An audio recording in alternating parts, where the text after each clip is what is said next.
Hello all. Today I'd like to do two things. I'd like to talk about the fact that American police kill way too many people. Not just black people. Like, way too many people, period. And I'd also like to talk about the mentality of certain anti-Black Lives Matters writers and intellectuals. I'm going to do the second one first. So, last weekend I was reading a piece sent to me by one of you guys by Heather Macdonald.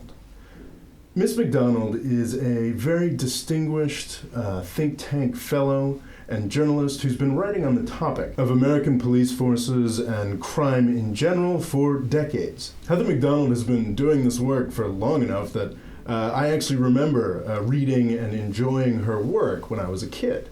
I used to think she was brilliant because I was reading about these issues of inner city crime as a white kid in the suburbs. And I think that's the perspective to which she writes best. Her approach seems to make sense if you don't actually know anything about the problems in these communities. Here at the More Freedom Foundation, we don't try to attack people, we try to understand them. And I think if you look at Heather Macdonald's career, you can understand why she's doing what she does now. She spent 20 years talking about the importance of police officers and giving them more rights and more power to go into communities. The whole Black Lives Matter movement may be surprising or even personally insulting to her. It's making the ground shift below all of our feet, but especially hers. Ms. McDonald's response to the Black Lives Matter movement is to become one of the foremost publicists for a concept called the Ferguson effect. I've dealt with it elsewhere.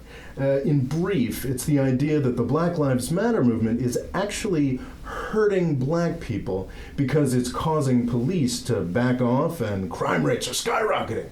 There's very little basis for this idea in the data. But even if it is a thing, I don't think it's something we should be blaming on Black Lives Matter.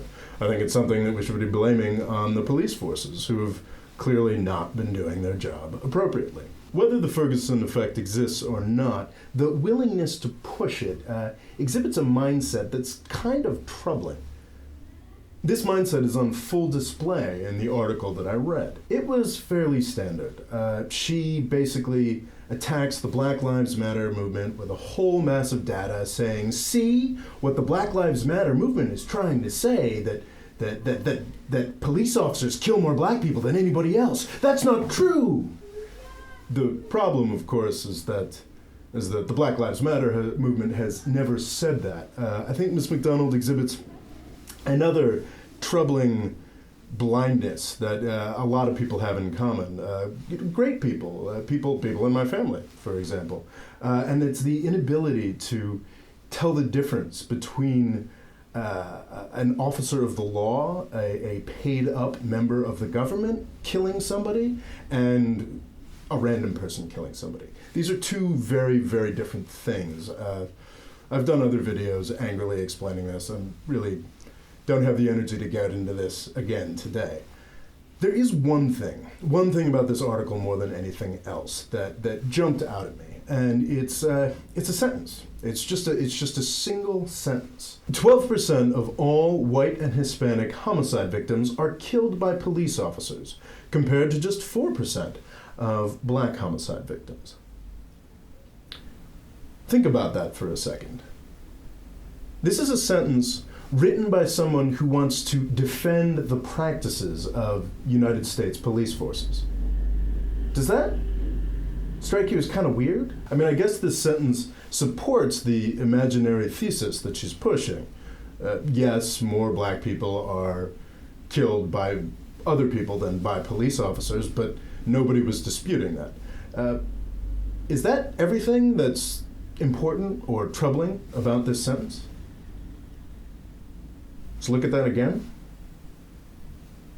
Here, let's knock that out. Okay. What the hell? 12% of white and Hispanic people that are killed in the United States are killed by police officers? Does that sound right to you? I thought that seemed ridiculous. I thought that seemed impossible. I didn't really believe her facts, so I went to the FBI statistics, and yes, that's what it is. Keep in mind that these FBI statistics have been shown by both The Guardian and The Washington Post to be dramatically underreported. The cops kill many more people than are reported to the FBI, so we're probably dealing with 10% or even 15% of people that are killed in the United States are killed by cops. That's crazy. Now, if you take a certain view of the reality of crime and punishment, these figures may seem okay to you. It's not a view that has much to do with reality, but it's the view that's pushed by Hollywood, by films like Bad Boys 2, for example. It's the idea that crime and murder is a question of roving gun battles and crazy predators that are out to come and get us and ruin our lives and rob and kill and rape and steal. And in that case, then it's great that the cops are out there killing that many people. It makes sense. It'd be better if the cops were killing 50% of all the people who died in America. That'd be great. But that's not actually what the world looks like. That's not what murder looks like. The vast majority of people that are killed by people that they know.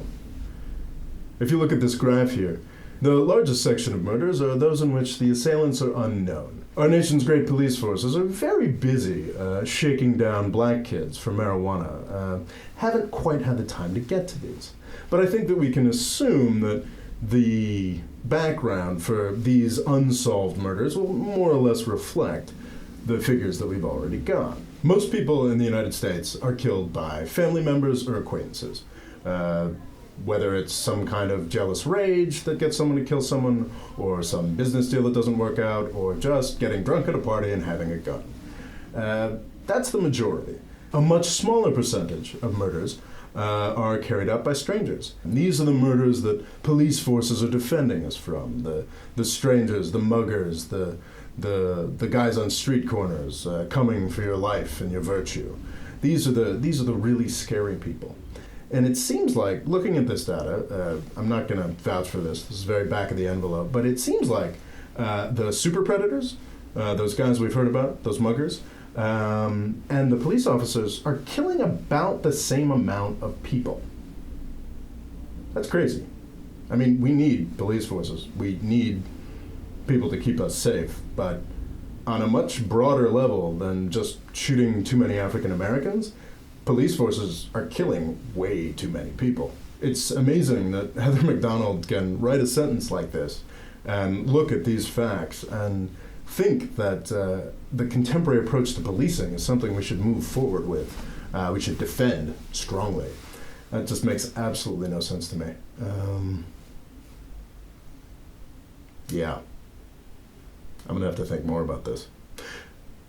Thanks for watching. Please subscribe, and if you'd like to help me make more videos like this one, please click on the Patreon link here to find out how. Thanks.